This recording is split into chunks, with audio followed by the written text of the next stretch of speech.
गावनि दायल'खौबो बिथांखौ दा जमेना आइफल पुलिसफोरनि गाहाय नेहाथारि मिस्टार सानैखर नार्जारिया बरायनानै लागोन।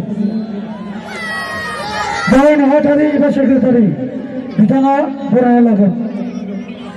दा आङो अन्नानै प्लिज बेखौ अन्नानै नोंथाङा गाज्रि मोननाङा लोगोफोराबो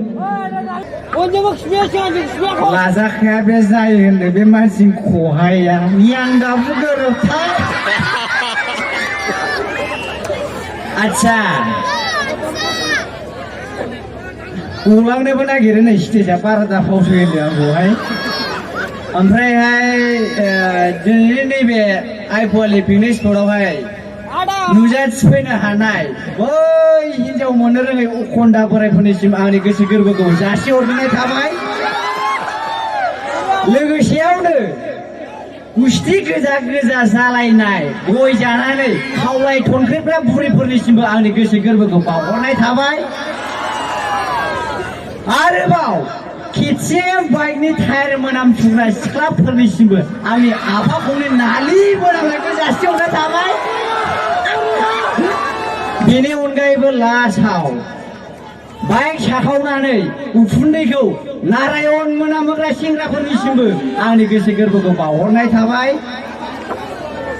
आरोबाव आं दासिमबो बिसास मोनाखै जे आं बाहाय दं ना अख्राङाव दं। दासिमबो अख्राङाव दंबायसो मोनगासिनो आङो।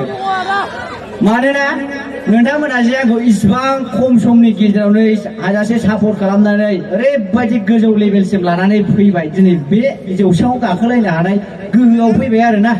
दा बेनि थाखायनो आंनि इन्टारटेनमेन्ट फेमिलिफ्रा बबे बबे खनायाव दं ओरै दंना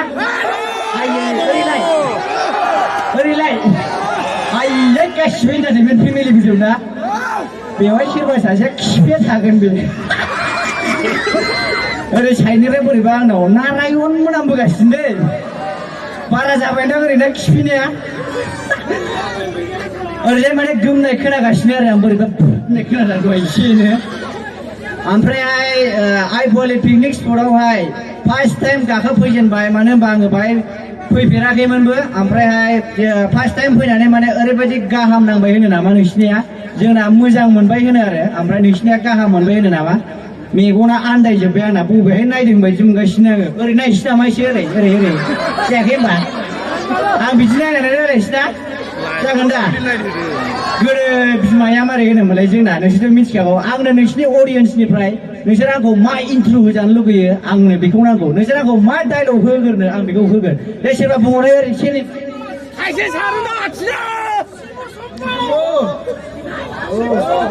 आच्छा ओरैजाय मा होनो ओरै सानजा ना सोनाब ओरैजाय आन्दायला फैजोब्बायलै सानजानिफ्राय शिब शम्भ बलायना दोननांगौ दा आंहा ओरैजायनि इन्ट्र'आ। होमबा लागायना होनसै ना इन्ट्र'खौ रायजिकारा जागोन गासिबो जाजोबगोन होननायनि दे होमबा होनसै ना इन्ट्र'खौ। जय शिव शम्भ भोलेनाथ, जय बांला गुरु साथेर सात 50 के 50 फैसा दक्षिणा, जय बांला गुरु स्वयं एवं गुरु। ओमफ्राय सनानि नांगाल रुपानि फाल आइ सिख्ला मनाना मिथि फेरासि खुदना राशि महाखाली खासेव मारि खायगाव पेस मांस हारियावनि सुखाय जाव आइ सुन्दरी मा महाखाली। जायाखै होनबा इन्टारटेनमेन्ट फेमिलिफोर गाना खरगोन गासिबो जाजोबगोन। दै जौनि फिथाइया गोदैनो गासिबो जाजोबगोन। ओमफ्रायहाय एबारनि निउ इयारनि समावहाय आंनि गानाथ' ओंखारसिगोन। दाखालि मोनसे ओरैनो सर्ट ओंखारग्रोबाय जागोन। ओमफ्राय सोरबा गोसोआव दंना बे गानखौ मारै मोनलाय बे गाना एसे सोरबा खनना होहरलाय। आच्छा होमबा एसे खनग्रोनानै होनसै ना गानखौहाय। जागोन होमबा एसे खनग्रोनोसै ना मा खोनासंनो रायजिकारा। आच्छा दे होमबालाय। उनजोंबो खिफियो सिगांजोंबो खिफियो सोरगिदिं खिफियो नों लाथानि जादोना गसना नों लाथानि जादोना खाथियाव थायोब्ला सेराव थायोब्ला नालि मोनामलायथारनाय गसना नों आंनि जादोना।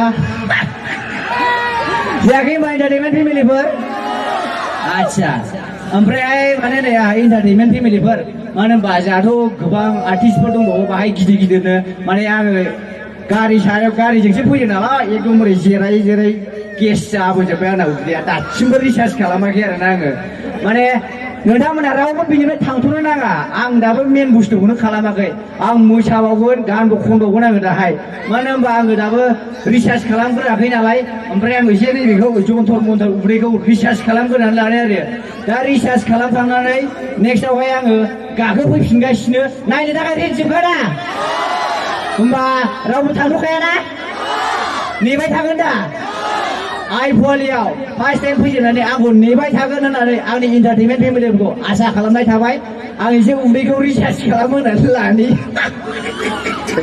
होमबा बेखिनियावनो दोनथ'नाय जाबाय आरोना आंनि इन्टारटेनमेन्ट फेमिलिफोर आं नेक्स्टआव गाखोबोफिनगोन अनलि 15 मिनिटनि उनाव आं गाखोबोफिनगासिनो आं उदैखौ एसे हजम खालामनानै लाग्रोनि ना मा होनो इन्टारटेनमेन्ट फेमिलिफोर अके गोजोननाय थाबाय इन्टारटेनमेन्ट फेमिलिफोर खुलुमबाय